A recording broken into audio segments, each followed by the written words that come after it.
coming into this offseason, a lot of new transfers on that defensive side. What was kind of the mindset from the coaching staff going into the offense on what you guys wanted to change defensively? Well, first of all, before you talk schematic changes, I think you need to talk physical and mental changes. We played very good football against 11 personnel and spread out teams, and I feel like we knew exactly what we were doing and had great confidence. And when people started getting into bigger personnel, we didn't play the way we need to. We did not stop the run the way we need to. So the mentality of stopping the run is first.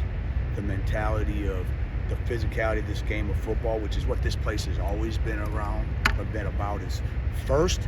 And then you can get into some of the schematic things. And there are some of those for sure. I'll point them out when they happen.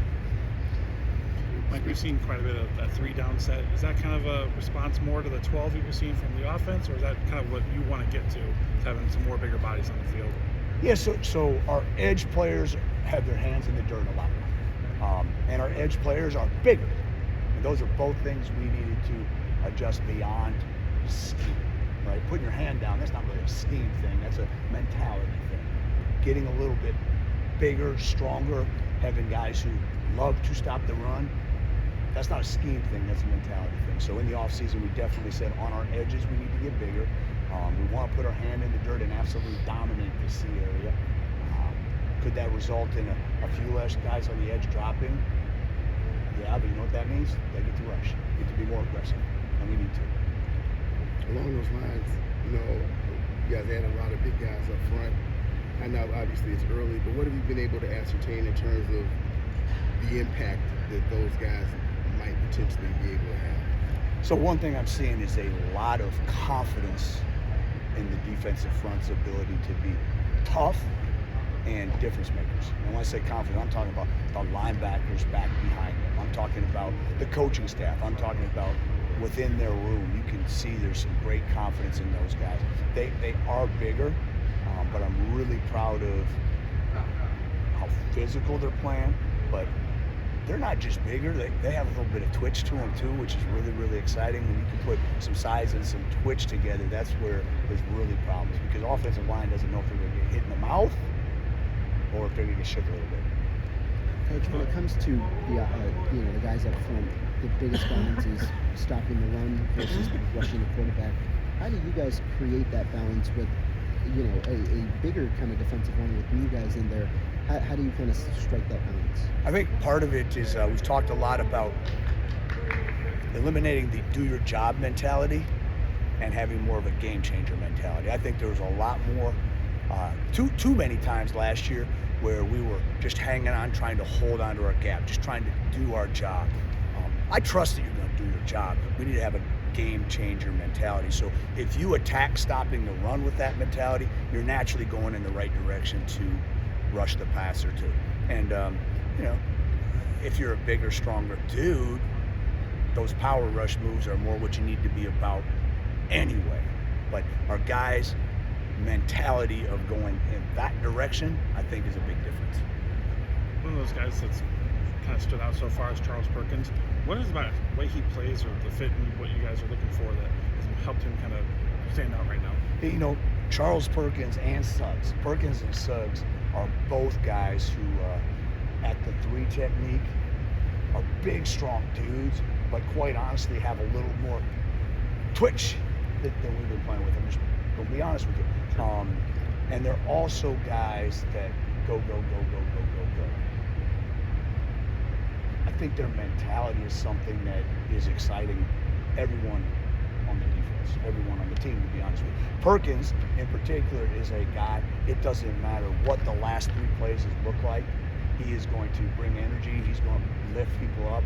He comes in the huddle when I am as angry as I could possibly be and gets me excited for the next rep. He says something wacko, something, he is what he is, but he lifts everybody up.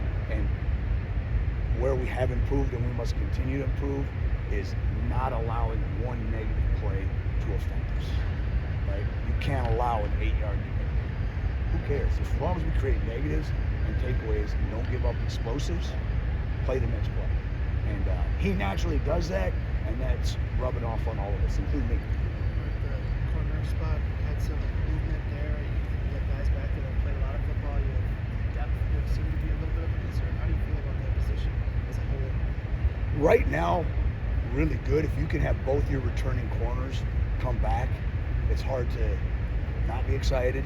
And then both Latimer and Hill, I think, are both very good transfers that we brought in who have absolutely the right mentality.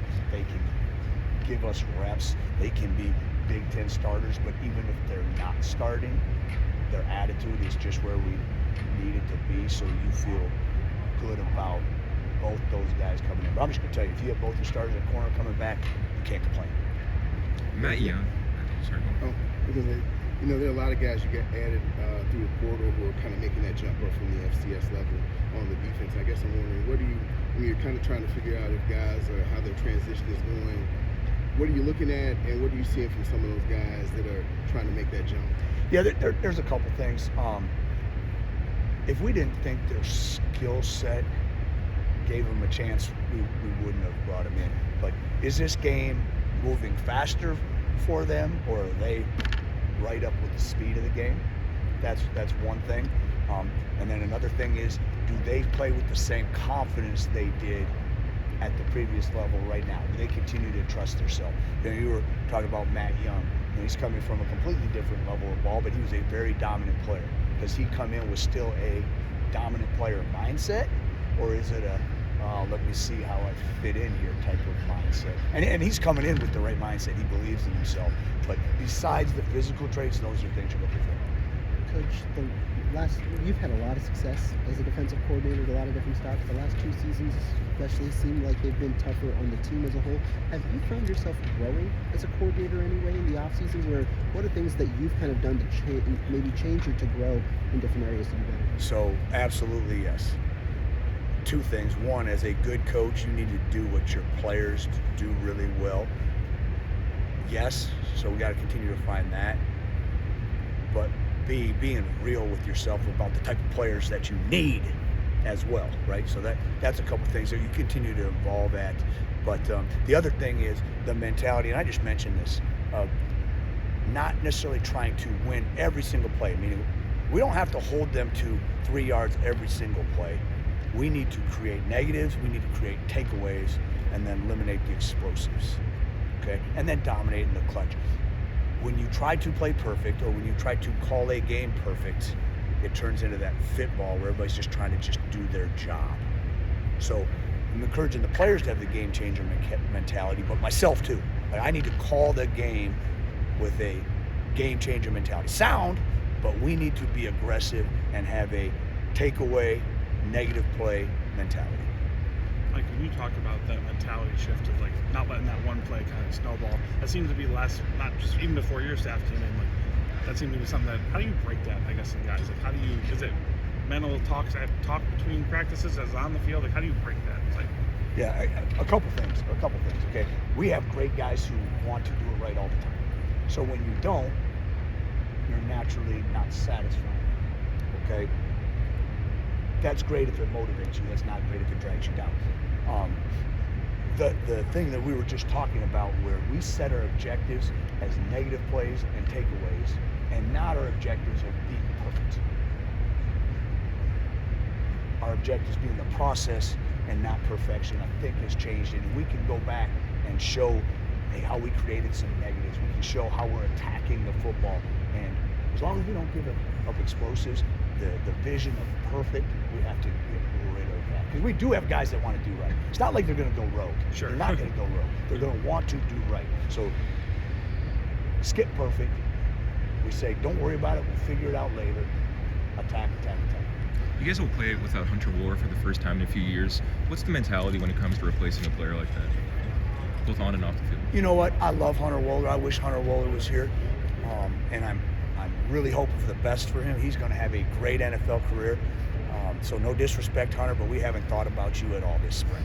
So we're thinking about the guys that are there now. And we're excited about the progress Austin Brown has made in terms of his confidence and his willingness to shoot his gun. We're really excited about the Matt Youngs and Matt Trainers of the world, who I think fit in to be really, really good Big Ten football players. Wish we had Hunter? Absolutely. Focused on these guys. Fickle talked on Tuesday about, he acknowledged that the safety battle is pretty wide open. Regardless of specific players in mind, what balance of talent do you want at those positions? What balance of talent? You need to be able to be a leader and communicator at safety. If you can't make quick, decisive decisions in terms of communication, you don't have a chance, okay?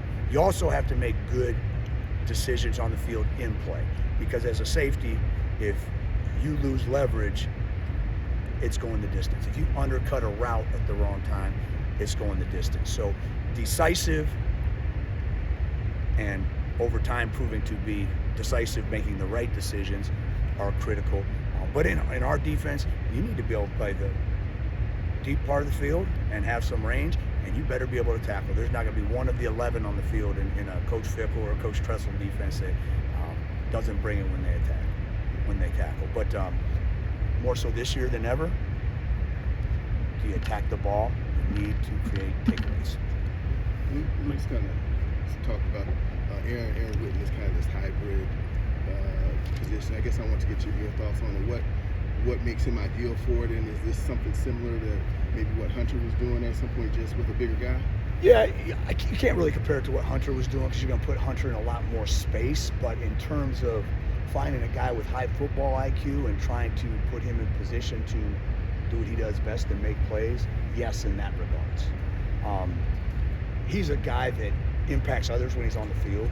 He has an intenseness, and he has a football IQ, and he has a communication skill that impacts others. So when he's on the field, that is good for us.